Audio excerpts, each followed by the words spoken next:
Everyone, welcome back to the video. इस video में हम लोग बहुत ही इंपॉर्टेंट टॉपिक को डिस्कस करेंगे which is about how to increase marks in your exam. कि एग्ज़ाम के अंदर कैसे हम मार्क्स को इंक्रीज़ कर सकते हैं। क्या ये हम खुद से करेंगे? जाहिर सी बात है, नंबर तो हम नहीं देने वाले हैं, लेकिन आंसर्स हम ही लिखने वाले हैं। तो आंसर्स को कैसे उस तरीके से लिखे, कैसे अपना बेस्ट दे या कैसे आंसर को प्रेजेंट करे कि किस चीज़ के कंपैरिजन में आपको ज़्यादा नंबर मिलेंगे। जैसे आप अपने आंसर का प्रेजेंटेशन सही रखोगे, हैंड राइटिंग सही रखोगे, कहाँ पे पैराग्राफ्स में लिखने की ज़रूरत है उस चीज़ का ध्यान रखोगे, कहाँ पे पॉइंट्स में लिखने की ज़रूरत है उस चीज़ का ध्यान रखोगे, अगर इंग्लिश का पेपर है ग्रामेटिकल मिस्टेक्स का ध्यान रखोगे and many more things, right. तो ये सब चीज़ें होती हैं जो आपके मार्क्स को बढ़ाती है। मान लीजिए कि आप इंग्लिश का एग्ज़ाम दे के आ रहे हो और वहाँ पे आपने ग्रामेटिकल मिस्टेक्स किया है, ऑब्वियसली वो मार्क्स विल गेट डिडक्टेड, चाहे कितनी भी खूबसूरत राइटिंग हो। मैथ्स में एक वर्ड भी अगर एक डिजिट पे आपने गलत कर दिया, चाहे पूरा फॉर्मूला सही हो, चाहे गलती से भी कर दिया, अगर आपने निकाला भी सही answer, then you will lose your marks. तो how to increase marks in exam, क्या पॉइंट्स हैं जो आपको अपने दिमाग में रखना चाहिए जब आप एग्ज़ाम देते हो। तो देखिए, here are some points that I have mention over here and I hope it will help you and it will help you if you will understand it. पहला पॉइंट क्या है? बी काम एंड कॉन्फिडेंट। अब तो आपकी date sheet आ गई, exam चल रहे हैं, आपको जितना पढ़ना था आपने पढ़ लिया, अब पैनिक करने से कोई फ़ायदा है नहीं। सो बी वेरी काम, बिल्कुल शांत रहो, कॉन्फिडेंट रहो, जितना पढ़ा है सही पढ़ा है और मैंने पढ़ा है। क्योंकि ऐसा तो कोई भी नहीं होगा कि नहीं पढ़ा, चाहे कम पढ़े चाहे ज़्यादा पढ़े, पढ़ता हर इंसान है, राइट। तो आप एकदम शांत हो जाओ, अपने आप पे भरोसा रखो, फिर एग्ज़ाम में जाओ। क्योंकि जब इंसान शांत रहता है, एक तो आपका दिमाग शांत रहेगा तो आप रिकॉल कर पाओगे चीज़ें, और दूसरी चीज़ कॉन्फिडेंट रहोगे तो जब आप एग्ज़ाम लिख भी रहोगे तो आपको लगे yes I have given my 100%।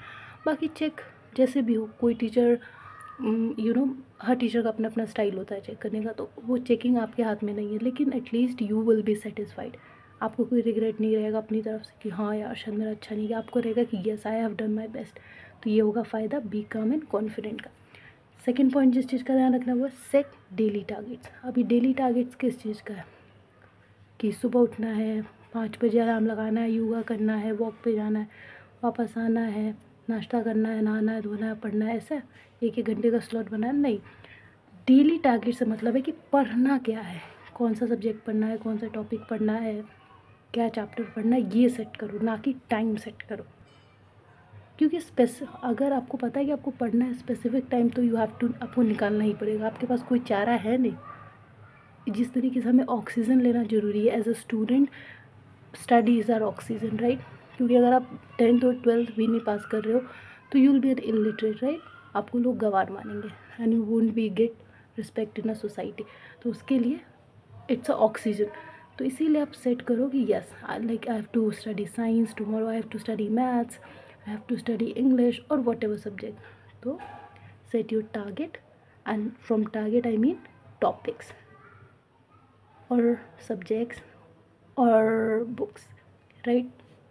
Next point is don't make timetable. Timetable तो बनाना ही नहीं है कि भाई 11 बजे मेरा ये स्लॉट होगा, फिर मैं 4 बजे ट्यूशन जाऊँगा, 6 बजे घर आऊँगा, 6 बजे से 7 ये, 7 से 8 ये, फिर 10 से 12, ना, ये सब बकवास नहीं। जिसको पढ़ना है पहली बात उसका टाइम पे ध्यान नहीं जाना चाहिए। तो इसका मतलब क्या हम पूरे साल एक ही सब्जेक्ट पढ़ें? नहीं, बिल्कुल नहीं। एक सलीके से पढ़ो। जैसे मान लो कि आज एक चैप्टर आपने ट्रिग्नोमेट्री उठा लिया मैथ्स में, फिर आप उस पर 2 घंटा लगा दो, पूरा अच्छे से प्रॉपर पढ़ो। अब आप उस पर 2 क्वेश्चन कर रहे हो, आपका अलार्म बज गया भाई 1 घंटा टाइम अप, आपने छोड़ दिया आधा क्वेश्चन बीच में, क्या फ़ायदा? वो वहाँ से भी गए यहाँ से भी गए। तो जो एक सब्जेक्ट जो पढ़ रहे हो उसको एटलीस्ट इतना टाइम दो कि आप एक टॉपिक उसका कवर कर पाओ उतने में। तो टाइम टेबल मत बनाओ, सलीके से टॉपिक्स को डिसाइड कर लो कि भाई हाँ, जैसे मान लो इंग्लिश पढ़ रहे हो, इंग्लिश में अगर आप हाफ एन आवर या 1 आवर भी दे रहे हो तो इट्स मोर देन इनफ, हो सकता है। तो उसको 1 घंटा पढ़ के छोड़ सकते हैं। पर जब आप साइंस पढ़ रहे हैं, जब आप एसएसटी पढ़ रहे हैं, जब आप मैथ्स पढ़ रहे हैं, तो इट रिक्वायर्स 1 to 2 आवर। तो उतना टाइम दो और एक एक टॉपिक कवर करो। So it could be a good idea to refer. Next is work on your writing speed. सबसे ज़रूरी चीज़ है राइटिंग स्पीड पे ध्यान रखना। कितनी बार हम मतलब सुनते हैं ना कि यार मुझे आता था, मेरा एग्ज़ाम छूट गया, या मेरे हाथ में दर्द हो गई थी, अब क्या करूँ, ये वो। तो बहाने बहाने से कुछ चलेगा नहीं, क्योंकि अगर छूट रहा है तो आपका नुकसान होगा और सबसे बड़ा तो रिग्रेट होगा कि यार आता था, नहीं आता तो वो दैट्स अ डिफरेंट थिंग, लेकिन आते हुए छूट जाना मतलब इट्स सो रिग्रेटफुल। तो उस रिग्रेट से बचने के लिए पहले ही काम कर लो, राइटिंग स्पीड पे काम रखो। मतलब थोड़ा थोड़ा, आप कैसे थोड़ा थोड़ा लिखते रहो। जैसे मान लो कि आप पढ़ रहे हो, तो खुद I am a kind of student जिसको लिखना बिल्कुल पसंद नहीं है। मेरी तो राइटिंग स्पीड ठीक है, लेकिन मुझे लिखना नहीं पसंद है, ना मैंने कभी लिखा है। पर दोस्त जिनको लगता है कि मेरा एग्ज़ाम छूटता है, मैं बहुत मुश्किल से लिखती हूँ, तो उनको ज़रूर डेफिनेटली राइटिंग स्पीड पे काम करना चाहिए। और वो तरीका है कि 1-2 आंसर 100% ज़रूर लिखा जाए, राइट। नेक्स्ट पॉइंट है don't rely on particular arts. वही बात है कि जब आप पढ़ रहे हो तो आपको पढ़ने के टाइम ये नहीं होना चाहिए कि यार टाइम अप हो गया, 1 घंटा निकल गया, 2 घंटा निकल गया, मेरा दूसरा सब्जेक्ट पढ़ने का स्लॉट है। Planning is good, of course आपको सारे सब्जेक्ट्स ये करने हैं कंप्लीट, तो आप 2-2 3-3 घंटे का स्लॉट रखो। कहने का मतलब ऐसे रखो कि जो आप एक चैप्टर कर रहे हो ना, उसी पॉइंट पे ख़त्म हो जाए। ये नहीं कि आधा किया और जस्ट बिकॉज आपने एक पर्टिकुलर टाइम सेट किया था कि भाई मैं उसको आधा घंटा ही पढ़ूंगा या 2 घंटा पढ़ूंगा, और आपका टाइम ख़त्म हो गया, लेकिन आपकी पढ़ने की स्पीड उतनी नहीं, आपने आधा छोड़ दिया, तो फिर आप इधर के ना रहोगे ना उधर के, दोनों तरफ से, क्योंकि आप भूल गए होगे। और एक कंप्लीट टॉपिक जब हम कंप्लीट कर लेते हैं तो हमारे माइंड में बिल्कुल अच्छे से सेट हो जाता है, एक फ्लो बना होता है। उससे क्या होगा कि जब आप एग्जाम में बैठोगे तो आपको रिकॉल करने में ईजी होगा। तो पर्टिकुलर आवर्स मत सेट करो, टॉपिक्स देखो आप कंप्लीट कर पा रहे हो कि नहीं, और टारगेट रखो कि yes I have to complete this in that particular time. ये है सही तरीका। Next, manage your time while attempting answer. सबसे ज़रूरी छूट राइटिंग स्पीड तो एक कारण है ही आंसर छूटने का, लेकिन एक और क्या कारण होता है कि इससे ये जो पॉइंट है manage your time while attempting answer, कि अगर आप टाइम ही नहीं मैनेज कर पा रहे हो, मान लो कि पहला आंसर आप पेपर आ गया, वो बहुत इजी है, आपको आता था, पर आप उसको कर रहे हो, पहले आंसर को सजा सजा के लिखने में, खूबसूरत बना बना के लिखने में, और सोच रहे थे मुझे आता है, फिर आप ओवर राइटिंग भी करो उसके भी नंबर जाएंगे, और नहीं भी कर रहे हो सजा सजा के लिखने में, ज़्यादा अच्छे पॉइंट्स दिमाग से रिकॉल करने में, आप तो टाइम वेस्ट कर रहे हो। वो सब मत करो। क्वेश्चन कभी भी उस क्वेश्चन से अपना आंसर मत स्टार्ट करना जिसमें आपको डाउट हो, या जिसके बारे में आपके पास सफिशिएंट इन्फॉर्मेशन ना हो, या उस टॉपिक को मान लो आपने अनटच रखा, आपने ना उतना ध्यान से पढ़ा हो, maybe you find it hard, maybe you didn't get time to study, शायद आपको टॉपिक हार्ड लगा हो या आपको टाइम नहीं मिला उस चीज़ को रिवाइज करने के लिए, तो उससे मत स्टार्ट करना। पहले हमेशा पेपर उस टॉपिक से या उस क्वेश्चन से स्टार्ट करो जिसमें आपको बिल्कुल अच्छे से आता है, राइट। तो उससे क्या होगा कि आपको लगेगा कि यस यस मेरे से सॉल्व भी हो रहा और आप मोटिवेटेड रहोगे, आपको कॉन्फिडेंट आएगा कि yes I have done this, I have done this. तो उससे आपका पेपर अच्छा जाएगा and your mental status will be good as well. Next point is paragraphs and points. Paragraphs and points का बहुत ज़्यादा ध्यान रखो। जैसे अगर हम 2 सब्जेक्ट्स का example SST social sciences and sciences, तो साइंस और SST में क्या फ़र्क है? SST में ज़्यादा आंसर्स डिमांड होती है पैराग्राफ्स में, एंड हिस्ट्री इज़ मेनली, और political science, this kind of subject mainly history जो है वो पैराग्राफ्स में लिख सकते हैं। पॉइंट्स में आप लिख सकते हो नो डाउट, लेकिन ज़्यादातर SST जो है वो पैराग्राफ्स में लिखी जाती है और साइंस ज़्यादातर पॉइंट में लिखी जाती है। तो अगर आप इस चीज़ का भी ध्यान रखोगे तो definitely you will increase your marks in exam, क्योंकि ये कुछ ऐसे पर्टिकुलर चीज़ें जिससे आपका टीचर इंप्रेस होगा कि yes the student have understood the subject, the requirement of the subject, the requirement of a question, right. तो इस चीज़ का आप ध्यान रख सकते हो and you can get extra marks for that. Don't cover the untouched topics. ये तो आपने 100% सुना हुआ है, खुद भी एक्सपीरियंस अपने आप समझ सकते हो कि जिस टॉपिक को टच नहीं किया उसको टच मत ही करना भैया।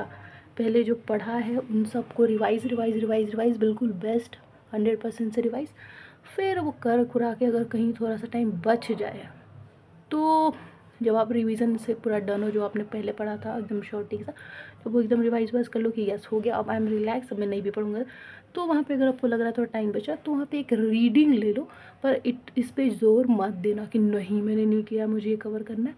तो वही हो जाएगा कि 2 नाव पे सवार होने वाली बात हो जाएगी, ना इधर ना उधर। जो किया था पढ़ा था पहले उसी को अच्छे से रिवाइज कर लो, उसके बाद अगर थोड़ा टाइम बचता है तो give it a thorough reading, deeper में जाने की ज़रूरत नहीं है। Next is don't stress in exam. सबसे इंपॉर्टेंट चीज़ है, अब तो सारा साल निकल गया, एग्ज़ाम की डेट शीट आ गई है, एग्ज़ाम शुरू है, आप एग्ज़ाम के सेंटर में चले गए और डेफिनेटली आप पढ़ के गए, बिना पढ़े आप जाओ, कोई भी नहीं जाएगा, इतना पागल इतना बेवकूफ़ कोई होता नहीं। हाँ ये माना जा सकता है किसी ने कम पढ़ा किसी ने ज़्यादा पढ़ा, लेकिन पढ़ता हर इंसान है। तो स्ट्रेस फ्री रहो, क्योंकि स्ट्रेस लेने से कुछ होगा नहीं, आपके हाथ में तो कुछ है नहीं, अब तो एग्ज़ाम हॉल पहुंच गए, एग्ज़ाम रूम में एंटर हो गए, अब सिर्फ पेपर हाथ में और आपको लिखना ही है। ऐसा तो नहीं है कि पढ़ सकते हो, तो टेंशन फ्री रहो, जितना आता है वो लिखो, अपना बेस्ट दो and come home happily and prepare for the next exam. सबसे सिंपल सी चीज़ है, क्योंकि इतना तो हर इंसान पढ़ता है कि you will get good marks in board exams and it is the most easiest paper school के कंपैरिजन में। In my personal opinion, in my personal experience, board exams are the easiest exam than school, right? And the last topic of this video is be confident. सारे points अच्छे से समझ लो, confident रहो और tension free रहो, best दो, अच्छे marks लाओ एंड आएंगे 100%। एंड इस तरीके से आपका मार्क्स इंक्रीज़ भी हो जाएगा। इन पॉइंट्स का ध्यान रख के वीडियो देख लोगे तो ध्यान रखोगे, जाहिर सी बात है, इतने तो स्मार्ट हो ही आप लोग। और तब तक के लिए लाइक कर दो, वीडियो को शेयर कर दो ताकि हर बच्चे तक ये इन्फॉर्मेशन पहुँचे एंड सब्सक्राइब कर देना खान एम्बिशन सर्च को। तब तक के लिए थैंक यू।